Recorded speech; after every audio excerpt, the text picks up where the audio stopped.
All right, welcome back to Real Estate Geniuses. My name is Franklin Cruz. I'm a true investor and a true developer. My projects have been on the front page of the newspaper before, in a good way. One of my developments, we sold a property to KB Homes for $1.25 million, and they named the street after my family, called Cruz Court. Very cool thing. And then we've also won some awards as well. So as the founder of True Investors Development, True Investors Development and TrueInvestors.com, for the last 20 plus years, I have been working in the trenches as a real estate investor and developer. And so in today's episode in podcast, I want to go over manhood, leadership, and real estate. The truth about alpha males becoming true investors and developers. So for myself, I'm prior service military. I've led some teams. I've led companies before and organizations. So what I have seen is social media is flooded and filled with alpha male talk, but most of it is just noise. You know, for me, in my opinion, manhood is not about flashy cars, watches, flexing on Instagram. It's about leadership, responsibility, and at the end of the day, what matters is results, period. Today, I'm going to deep dive into what it means as a man in business, real estate, and in life, period. I'm going to break it down into why true masculinity is about ego control, integrity, and love. How to transition from real estate investor to developer. The Delilah effect, which we definitely are going to do some cool reels on that one. Identify people who drain you and block your success. And why I don't believe women should meet sellers alone in real estate investing and developing. And how to manage as a man with purpose, clarity, and execution. So I'm going to go over those aspects in today's training. So let's move forward. So the truth about alpha males and real leaders, or what I would call true leaders, the difference is between them is there's confidence and there's competence, right? So most alpha males that I see online, for example, and I don't know these individuals, so I'm just going off of what I see, are very loud and not effective. For example, I've seen like Andrew Tate or Wes Watson, and these are online YouTube personalities. And so they've created this personality of young men see them and they say, I want that. And it's usually because of the flashy things that they say or say and have. But what I've learned is, truly, do you want to be a 37 plus year old man or 40 plus year old man who's never had a family before? For example, what I know in the research I've done, for example, like Andrew Tate's never had a family, right? So he doesn't know what it is to be a father. I think he is a father, but to have a wife that you actually have to kill your ego for and to put food on the table and to learn certain aspects when it comes down to the world, even serving your country. For me, not everybody does that. But again, these are certain things that I look at when it comes down to, can you be egoless? Can you have what I call control when it comes down to understanding, saying, look, I need to be egoless, I need to have integrity, and I need to show love, period. So can you do those aspects? A lot of people can, a lot of people can't. But these are things that I look at. Manhood is not about just talking, it's about execution. It's about ego control, integrity, and love. These three pillars, to me, create a true man. Why most people don't understand masculinity in leadership. So here's kind of how I look at it. What's the difference between an alpha male and a true leader? So when I look at it, the difference between an alpha male is talk, but what matters is action. At the end of the day, you can talk all you want, but what's the action? What are the results? Are you improving your product and service? If you are an employee right now, that's great. That means you're a team player. Learn your skill sets right now. This is the best opportunity for you to increase your skills is right now. Because the market in the world, the real world as a man, it will give you, it doesn't just give you, you have to earn your value. So if you're giving X amount of value because of your skill set, you're going to get compensated because of that. It may not be now, but it may be later. I would rather learn from somebody who's very wise that's been there, done that, than earn and understand my skill set rather than talking motivational stuff, right? And not really teaching a trade, right? And teaching a skill set. If you're a true investor or a developer or somebody that wants to be that and you're a man, this is for you, because I don't want you to get distracted of the world, but really stay focused on execution and learning from your execution. The other aspect of why leadership is about taking action and not flexing on social media. Look, I do my absolute best that I have a dedicated time frame on marketing for social media. Right now, I don't have a dedicated person that's doing that. So I'm the one. So I have to go on there, make sure everything's correct. I'm personally answering people back. I'm learning from the marketplace what is missing, what is not for my product and my service. So my product is I'm a real estate investor and developer, right? So I fix properties and I sell properties, development, houses, land. That's my world. But then also my service is I consult and I mentor people that want to be true investors to true developers. So that's my world. That's my service. So if I didn't have that skill set, why would they have me as a service? I've already spent millions of dollars on learning lessons in the investing world and the developing world. Why wouldn't you want to, if it's thousands of dollars that you have to spend with me, but I've already spent the millions, so you don't have to lose the millions, or to me, my lessons have been in the millions of dollars. Yours should be just in the thousands of dollars. So hopefully this makes sense. So again, it's not about flexing. I would rather you actually have results that actually matter. The other thing is your ego, to me, ego kills men way faster than failure. Meaning there's a great saying in a great book. It says, pride comes before the fall.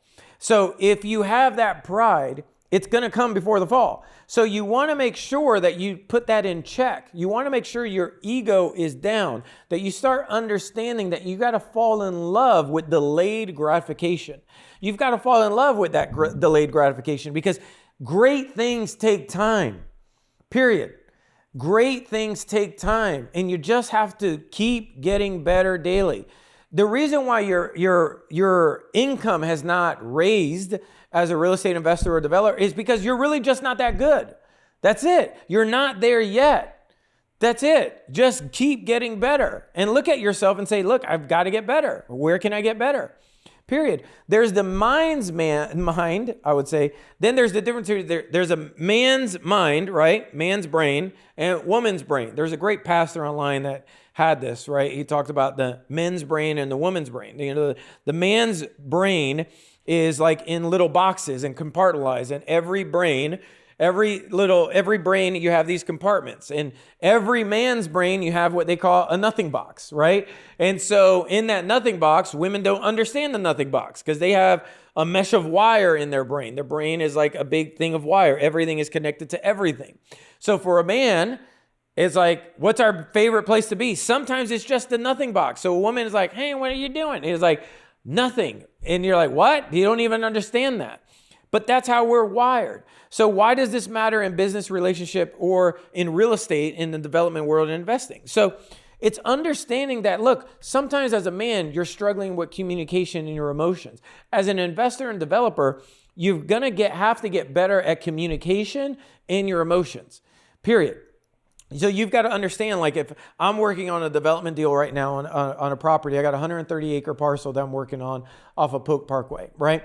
It's been an interesting site because we've had a lot of setbacks. You know, the county opened the front gate to a landfill next to our site illegally, right? So now I have to go on a legal front because they did something illegally. But at the same time too, I still have a responsibility because I have to maximize our profitability on that investment. And we do have an amazing site. It's a 130 acre site. And now we learned it's got a man-made pond that we could fill in and create a huge opportunity for a company like Copart or Ritchie Brothers, which is an auctioneer site. Like, this is a huge opportunity. But also I have this thing that I have to deal with, which is the county opened the front gate and they weren't supposed to. Right? So these are things that I had to get better at communicating with the county and my partners. But at the same time too, we also negotiated an easement to be bought from Opal Fuel and Florida Gas on the site. So that was an amazing opportunity. I personally was on the front row negotiating with two multi-billion-dollar companies at the same time. Then I negotiated with Lamar Outdoor Agency to put an actual billboard on our property as well. So these are aspects that because I improved in my communication, I was able to communicate my negotiations of income that came in, revenue that I didn't even think about on a land site. So improve your communication with clarity and directiveness. So when it comes to women, some women, not saying everything, they are emotional and they're very different. Men, we learn how to adapt. And again, I'm giving this broad picture. Your goal is to learn how to adapt and move forward. Your goal is not to be emotional. If you're woman, men, whatever, it doesn't matter. But your goal in real estate is learn how to have no emotion, just look at it from an investment standpoint and do your best to adapt and make it work and learn from what you're dealing with right now. The other aspect, what I call the Delilah effect. So the Delilah effect is simple. It's somebody or some people that are draining your energy. They are blocking you from success. So Delilah in the Bible is the first documented narcissist. And why do I say that? Because she had no empathy. And if you ever read the DSM-5 or DSM-4, which I have, and it talks about narcissism, it talks about the big Q is somebody who has no empathy. Well, for her, she had no empathy. How do you know that? Because with Samson. So Samson had the long hair, right? And she kept on attempting to have figure out what was his strength, what was his cue to his strength, what was the secret to his strength. And every single time, Samson wouldn't tell her the truth, but then the Philistines would come and try to attack him. And so obviously, if every time he told her something, and every single time, it's happened 2 times, they were attacking him to kill him, Samson didn't catch on. And obviously she had no empathy because she was actually getting paid to get this information. And the minute he finally told her the truth because he loved her, he left his family for her, just FYI as well, that she left with the money and she was never talked about again in the Bible or any other books that I read as well. So that's somebody with no empathy. So anybody with no empathy and blocking your energy, they are blocking you from your next level of success. And remember, they're great teachers. Learn from them and move forward. Because they could also be extremely dangerous. They can do things to you because they don't care and they just don't have the switch of empathy. So how to recognize those people and they're toxic and they're manipulative and they're controlling. So again, I just brought up no empathy. That's how you see that person. Track that. And tracking your energy drainers, you should write down a list of who are the top 5 people that add to your life, who are the pluses, and who are the minuses. And your goal is to have more pluses than minuses in your life. Who's adding to your life? Who's that? Who's the truth tellers in your life, right? And then who are the minuses in your life? They're just sucking you dry. Who is that? Recognize that, period. And you want to learn you're bringing value and who's wasting your time and who's bringing value. That's it.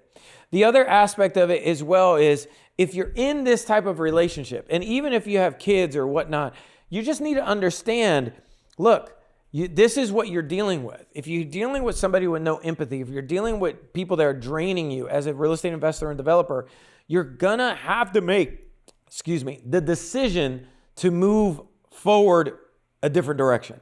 Because now you're living on this tightrope. And any day you're going to sway to the left or to the right, but one day you will fall because it's a scary place to be. I've been in that place before, and I'm glad I'm not in that place anymore.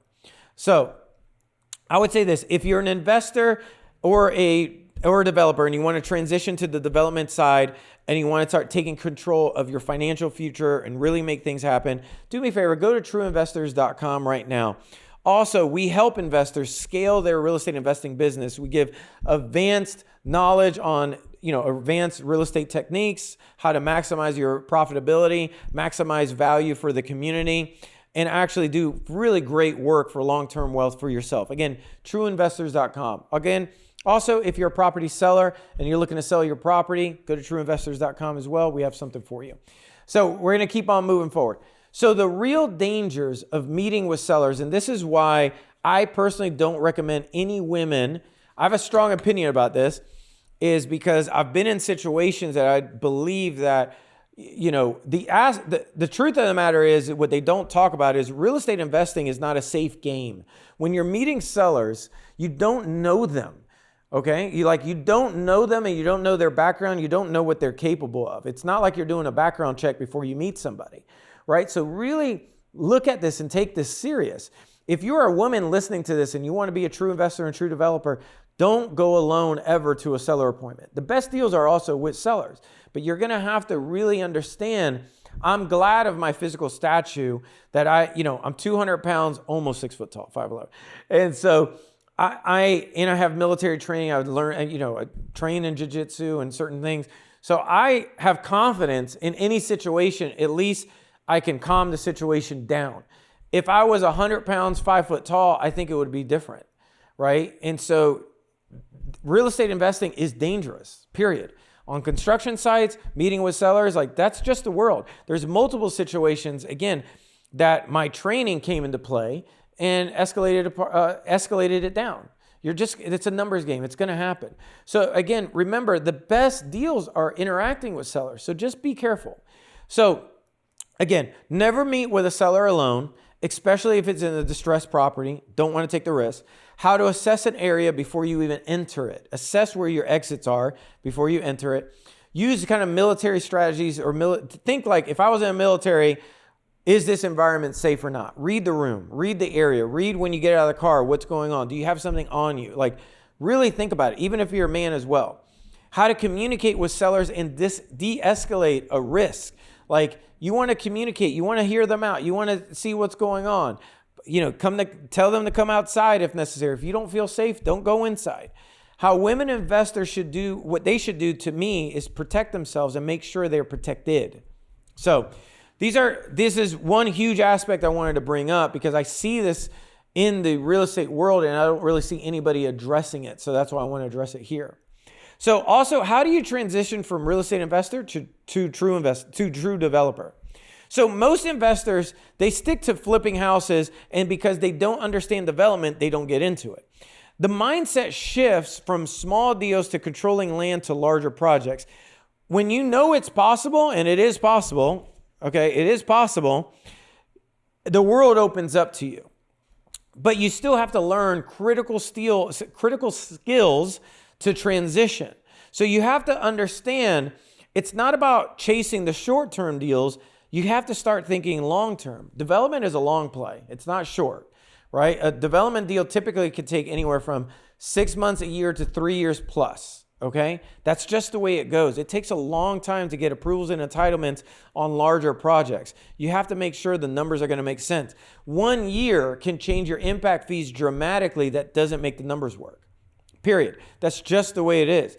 The critical skills that you need to transition in development, it is critical. I would highly recommend even a mentor and somebody who's been there, done that. And then you have to learn how to raise capital for these larger projects, or how to get what they call DSR loans. That's debt coverage ratio loans. There's certain things that you just have to do, and you have to learning how to do that.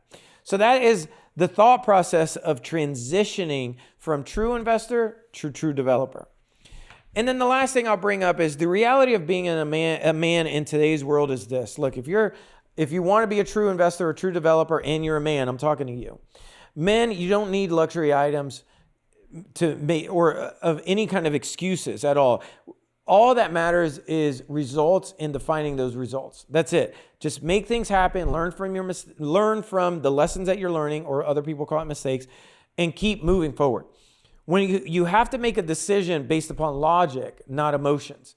period. And the key is knowing when to let go of things and when they don't serve you. And that could actually be personal relationships or even family members. I hate to say it, but look, there's some family members that talk down to you. If you're a grown-ass man, then you need to move on. It's not doing you any good. Let them move on. If it's even a closer relationship and you may even have a child with that person, you've got to have that thought process of like, why am I even here? Is it increasing your life, or is it a plus, or is it a minus? If it's a minus enough days, I would recommend move on. Because at the end of the day, what good is coming out of this?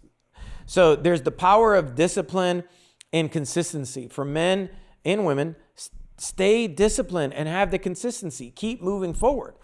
The other thing is how to develop that toughness and resistance, I would say, to like looking at other things or staying focused. Like these are huge aspects that through time, you'll get better. I call it high dopamine, low dopamine. Stay in that low dopamine place. And the other thing is find a purpose that's bigger than you and other people around you. Identify that. You don't want to waste energy or time or things. So look, I'm going to close out with this. At the end of the day, if it's time for you to move forward and execute, do that. Move forward. Go to trueinvestors.com, make it happen. Our programs are here for you if you're a home seller or true investor. Looking forward to talking to you. See you on the next episode.